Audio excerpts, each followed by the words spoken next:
یا یہ حکومت سمجھتی ہے کہ آئینی معاملات میں یہ سپریم کورٹ اتنی الجھ جاتی ہے کہ لاکھوں دیگر مقدمات اگنور ہو جاتے ہیں، اسی لیے ایک آئینی عدالت بھی قائم ہونی چاہیے، اور بلاول بھٹو زرداری صاحب اس پہ بہت زور و شور سے بات کر رہے ہیں. اور یہ 2006 کی بات ہے جب یہ چارٹر آف ڈیموکریسی ہوئی، تو تب بھی اس کا ذکر آیا تھا، لیکن اس کے بعد اسے پرسو نہیں کیا گیا. آئینی عدالت کے قیام کی ضرورت اس وقت کیوں محسوس کی جا رہی ہے؟ بالکل اچھی بات کی ہے. وہ تو ظاہر ہے کہ اس وقت اس لیے محسوس کی جا رہی ہے کہ یہ سپریم کورٹ جو ہے اتنا ہو چکا ہے لوگوں کی ذہن کے اندر ہے یا نہیں ہے، وہ ہر بندہ اپنا اس کا فیصلہ کرے. اور کانسٹیٹیوشنل میٹرز جو ہیں اس کے اندر لائف اینڈ ڈیتھ ہے فار پولیٹیکل پارٹیز، تو اس لیے اس کو بائیفرکیٹ کر دیا جائے. ایکسکیوز یہ دے رہے ہیں جی بڑا ورک لوڈ ہے، ساری چیزیں وقت یہ ان چیزوں پہ لگ جاتا ہے، ہر بندہ اٹھ کے کانسٹیٹیوشنل پٹیشن لے آتا ہے. باقی جو 1,00,000 کیسز پڑے ہوئے ہیں، جو کرمنل کیسز ہیں یا بزنس کے کیسز ہیں یا اور کیسز ہیں، ان کی طرف توجہ نہیں دی جا رہی. 8 ججز جو ہیں سارا وقت یہی دیکھتے رہتے ہیں، باقی چیزیں رہ نہیں جاتی. تو اس لیے ایکسکیوز یہ دیا جا رہا ہے. But actually the purpose is کہ کانسٹیٹیوشنل کورٹ ایک نیا بنایا جائے اور اس کو پہلے دن سے کنٹرول کر لیا جائے. اس کے اندر جو اپوائنٹمنٹس ہیں ٹو دا کانسٹیٹیوشنل کورٹ، وہ چنے لوگ وہاں لے کے جایا جائے. اور اسی لیے پہلا جو جج ہے اس کا ظاہر ہے کوئی ٹریڈیشن نہیں ہے، تو پہلا جج تو گورنمنٹ ہی اپوائنٹ کرے گی نا، کہیں سے آ تو نہیں جائے گا. تو انہوں نے کہا جی پہلا جج وہی ہوگا جو اس وقت سینئر موسٹ ہے، کرنٹ چیف جسٹس، اس کو ہیڈ بنا دیتے ہیں قاضی صاحب کو. ٹھیک، اور پہلی دفعہ گورنمنٹ سلیکٹ کرے گی. اس کے بعد وہ کہتے ہیں ہم سینیورٹی کا پرنسپل ہم کر لیں گے، اور یا کولیجیٹ سسٹم کہ لوگ جوڈیشل کمیشن جو ہے مل کے تو بنا لیں. اچھا، یہ انڈیا میں اگزامپل بڑا ضروری ہے. انڈیا کے اندر سینئر موسٹ نہیں بنتا. اچھا، خود اپنے آپ کو وہ سلیکٹ سینئر موسٹ آگے نہیں بیٹھ جاتا، نہیں کرتا وہاں. اور نہ یہ ہوتا کہ گورنمنٹ اپوائنٹ کرتی ہے. انہوں نے کیا کیا کہ ایک 6 ممبر کالج بنا دیا، کولیجیٹ جسے کہتے ہیں. ٹھیک ہے.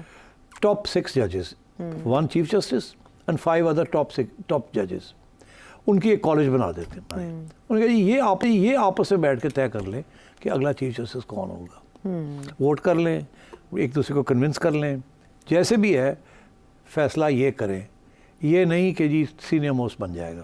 تو کم از کم اس کے اندر ایک ریپرزینٹیو ویو آ جاتی ہے، انڈیپینڈنس بھی رہتی ہے، اور تھوڑی سی انلارج ہو جاتا ہے ڈسکشن ڈیبیٹ کے لیے. تو کیونکہ اس کے اندر ہر قسم کے پہلے 6 ججز جو ہیں وہ ضروری نہیں ہے کہ وہ ایک ہی قسم کی ان کی سوچ ہو. تو تھوڑی سی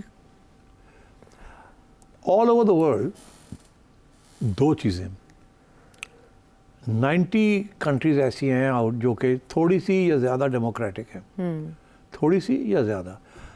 200 کنٹریز ہیں لگ بھگ 196 200 203 جتنی بھی ہیں. آج کل تو پتہ نہیں چلتا کوئی آئی ہے، وہ UN چارٹر پہ کچھ ہوتی ہے کچھ نہیں. اس میں سے نیرلی 40% ایسی ہیں جو کہ ڈیموکریٹک ہیں، اور 40% ایسی ہیں جو کہ سلائٹلی ڈیموکریٹک ہیں یا ہائیبرڈ قسم کی، باقی ڈکٹیٹوریل ہیں، آٹوکریٹک ہیں.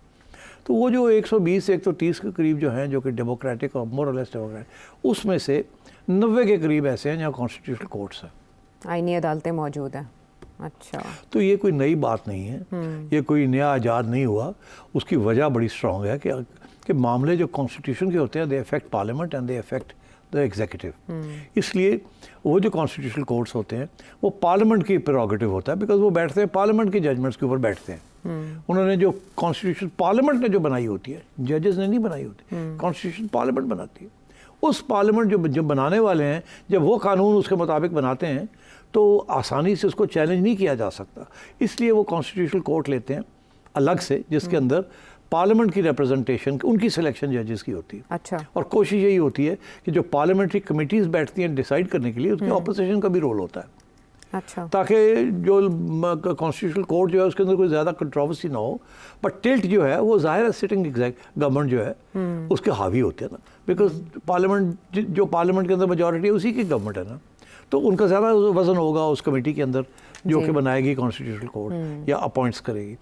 تو اس لیے دس از اسٹینڈرڈ آپریٹنگ پروسیجر کہ جو لوگ آئین بناتے ہیں وہی جج بنائیں گے جو کہ اس آئین کو چیک کریں گے. یہ نہیں ہو سکتا کہیں اور سے وہ آ جائیں اور آ کے کہیں آپ نے تو غلط بنایا, یہ تو ایسے ہے ہی نہیں. کون پارلیمنٹ کی سوچ بہتر جانتا ہے؟ پارلیمنٹ ہی جانتی ہے نا اپنی سوچ, جی جج تو نہیں جانتے. تو اس لیے وہ ریسٹرین کیا جاتا ہے ججز کو کہ آپ مہربانی کر کے ہماری سوچ جو ہم نے لکھا ہے نا اسی کے اوپر جائیں, آپ ادھر ادھر نہ ہونے کی کوشش کریں. تو پھر اسی لیے وہ لگاتے بھی ایسے لوگ ہیں کہ جو کہ فیصلے کر سکے with great objectivity, but keeping in mind کہ پارلیمنٹ کا انٹینٹ کیا تھا. ٹھیک, غلط یا صحیح ڈزنٹ میٹر, منطق سمجھ آ گئی. مگر اس کے اندر آئین کے اندر کیونکہ پارلیمنٹ نے خود یہ لکھا ہوا ہے, اگر لکھ دیتی ہے کہ basic structure of the constitution کیا ہے اور اس کو تبدیل نہیں کیا جا سکتا, تو پھر وہ عدالتیں جو ہیں they are bound to obey that also. میں ایگزامپل دیتا ہوں, پارلیمنٹ آتی ہے جی اور قانون پاس کر دیتی ہے, امینڈ کرتی ہے کانسٹیٹیوشن کو, 2/3 میجورٹی ہے, کانسٹیٹیوشن امینڈ کر دیتی ہے کہ بیسک اسٹرکچر کوئی نہیں ہے, بیسک اسٹرکچر وہی ہے جو ہم کہیں گے وہ ہے. ٹھیک, تو ہم تو اگلے 20 سال کے لیے یہ پارلیمنٹ رہے گی. پھر کیا ہوگا؟ کیا ہوگا؟ تو اگر آپ اس کو بلیک اینڈ وائٹ میں دیکھیں تو پھر اس کو بھی چیلنج نہیں کیا جا سکتا. ہاں, اسی لیے وہ گنجائش چھوڑی گئی ہے. پہلی آئین کے اندر یہ لکھ دیا گیا کہ بیسک اسٹرکچر جو ہے اس کو آپ نہیں تبدیل کر سکتے. وہ یہی ہے نا کہ 5 سال سے زیادہ حکومت الیکشن ہونی پڑے گی. یہ بنیادی چیزیں جو ہیں اگر ان کو آپ ختم کر دیں گے تو پھر بیسک اسٹرکچر نہیں رہتا. مگر پرابلم اس ملک میں یہ ہے کہ بیسک اسٹرکچر کے اوپر بھی جھگڑا ہے. جب کوئی چاہتا ہے کہ یہ بیسک اسٹرکچر کا یہ حصہ ہے تو کہتے ہیں جی اس کو نہیں لایا جا سکتا. کوئی آ کے کہتا ہے یہ تو ہے ہی نہیں, اس کو ہلا سکتے ہیں, so on and so forth. تو یہ اس قسم کے ایشوز چلتے رہتے ہیں. So constitutional court by definition is no problem. Number 1. Number 2, اس کے اندر گورنمنٹ اپوائنٹمنٹ ساری دنیا میں ایسے ہی ہوتا ہے. اور میں نے آپ کو بتایا کیوں ہوتا ہے ایسے. یہاں کیوں پرابلم بن رہی ہے جس کا سوال آپ نے پوچھا, آج کیوں یاد آ گیا؟ جی آج اس لیے یاد آیا, جو ایک تو یہ کہ جو یہاں کی سیاست چل رہی ہے, اس سیاست کی وجہ سے جوڈیشری جو ہے وہ ہائیلی ہو چکی ہے جی, اور اس کی وجہ سے بڑے سیریس پرابلمز آ رہے ہیں اسٹیبلشمنٹ کو بھی, پارلیمنٹ کو بھی, گورنمنٹ کو بھی. تو وہ سارے اکٹھے ہو گئے ہیں.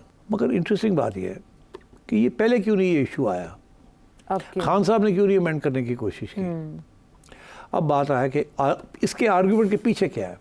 اس آرگیومنٹ کے پیچھے یہ ہے کہ یار یہ تو پارلیمنٹ ہی انلیگل ہے. یہ parliament is result of a rigged election.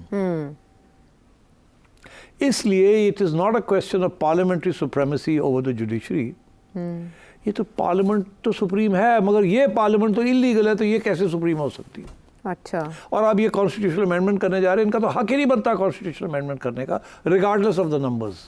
یہ سوچ ہے, یہ سوچ ہے. اس لیے civil society, lawyers, civil society, rightist, human rights, democratic practitioners, وہ سارے کھڑے ہو گئے. جی, اگر یہ پارلیمنٹ لیگل ہوتی اور یہ لیگلی وداؤٹ ریگنگ الیکشنز یہ جیتی ہوتی تو اس کا بڑا وزن ہوتا. پھر یہ پارلیمنٹ جو فیصلے کرتی اس کو اتنی آسانی کے ساتھ سول سوسائٹی چیلنج نہ کر پاتی, پروٹیسٹ کرتی کہ یہ ٹھیک نہیں ہے, یہ ہے. اس طریقے سے جس مورل ہائی گراؤنڈ سے یہ اس کو پروٹیسٹ ہو رہی ہے وہ نہ ہوتی, بیکاز اس پارلیمنٹ کی مورل لیجیٹمیسی جو ہے وہ ڈاؤٹ میں ہے نا. اور وہی خان صاحب اسی چیز کو, عمران خان اسی چیز کو کر رہا ہے, اور ججز بھی اسی چیز کے اوپر کھڑے ہیں. ایکچولی جو ہو رہا ہے وہ ہو رہا ہے کہ پارلیمنٹ کو ایکسیپٹ نہیں کیا جا رہا. یس پارلیمنٹ کو we have this constitutional crisis. ایک وہ جن کے پاس پاور لے کے بیٹھے ہوئے ہیں, ایک وہ جو ان کو ہٹانا چاہتے ہیں اور خود آنا چاہتے ہیں. تو آئی تھنک اب یہ جائے گی بات کہاں؟ یہ جائے گی وہاں بات جہاں قانون کا کوئی ایشو نہیں ہوگا. قانون will follow the law of politics. Politics will follow the law of power. اچھا. And unfortunately, sometimes لگتا ایسے ہے کہ پاور اس میں ہے, بعد میں لگتا ہے کہ ان میں پاور تو نہیں تھی, پاور تو اس میں تھی, کسی اور چیز میں تھی. یہ اس میں پاور ہے اور وہ پاور راتوں رات ختم ہو جاتی ہے, یا بڑھ جاتی ہے یا ختم ہو جاتی ہے, تو حالات تبدیل ہو جاتے ہیں. اس وقت legal power is with parliament, اس کو چیلنج کیا جا رہا ہے real power of Imran Khan on the street and with legal power of the supreme court in the courts. بالکل ٹھیک. اسی لیے بکلا تحریک کی بھی شنید ہے, اور صاحب کہہ رہے ہیں کہ آسٹریلیا اور انڈیا میں تو آئینی کورٹس نہیں ہوتی ہے, تو آئین کو تباہ کرنے کے لیے لے کر آ رہے ہیں, اور ہم اس پہ احتجاج کریں گے. انڈیا میں تو they have a control over the Supreme Court. آپ نے کشمیر کے اوپر دیکھا نہیں کیا؟ جی, وہ تو انہوں نے کر لیا جو کرنا تھا. قانون پاس ہو رہے ہیں وہاں, سپریم کورٹ بول نہیں رہا ہے وہاں. جی, تو سمجھ آ گئی نا کہ وہاں کس قسم کا انڈیپینڈنس ہے. اٹس ناٹ ٹھیک. وہ جو جس طریقے سے لوگ وہاں اوپر گئے ہیں وہ آلریڈی